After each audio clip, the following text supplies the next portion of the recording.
Spring Break 2009. Not your typical Cancun, Destin, Panama City location. Here we are on the shores of remote Tugelo Lake. We're standing in Georgia. The mountains you see across from there are actually in South Carolina, because this is the Chattooga River Basin that forms this lake, a hydroelectric power lake managed by Georgia Power Company.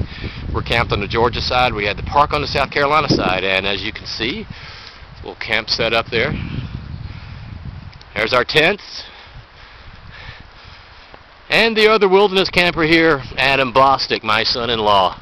Welcome. Only the coolest son-in-law in the world. The only one that can do an interview here at the South Carolina-Georgia Lake Tugelo. I understand that you are one of the executive officers in the UCRAC Upper Chattahoochee River Adventure Club. Hey, that's right. We are writing a book here on UCRAC Upper Chattahoochee Adventure Club Association of Georgia. You know, we're taking this to another level. Absolutely. Camping to another level. Why don't you just take us over to the fire and tell us what's going over with that? Sure, come this way.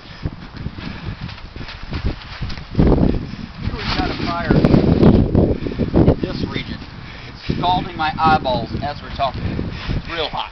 This is some hot stuff. This is something you don't want to actually get into. You just kind of get around it, feel the heat. You don't want to actually get inside that fire. It's probably about 1,200 degrees. Okay. That's not going to mix well with your body temperature at 98 degrees. So what you're saying is the fire is basically for standing around for warmth and not for actually burning yourself.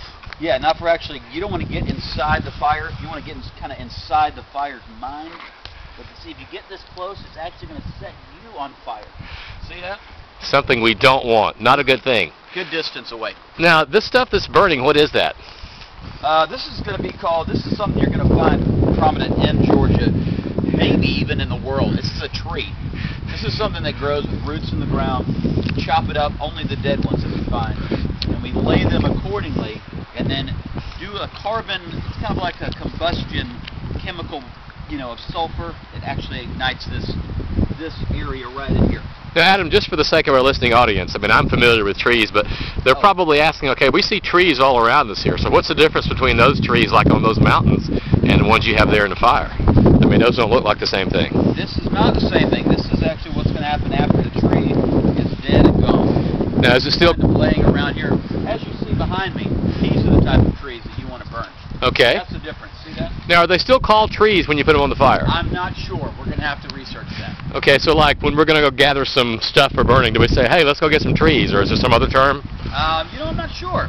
You know, we need to figure out the camping jargon of UCRAC. I remember you mentioning a word, what was it, one syllable, wood? That sounds correct. I'm going to have to go ahead and go with that. We're going to call this wood. La leña. Firewood. La leña. El acampamento. Las tiendas. Nosotros nos divertimos mucho. Estamos aquí en el campamento, divirtiéndonos en las vacaciones de primavera. Enfrente de nuestro campamento son las montañas muy hermosas. Clase, vamos a regresar aquí muchas veces. Y para ahora, ojalá que todos tengan unas buenas vacaciones de primavera. Yeah, yeah, yeah, yeah, yeah. This is Senor signing out. Spring Break 2009.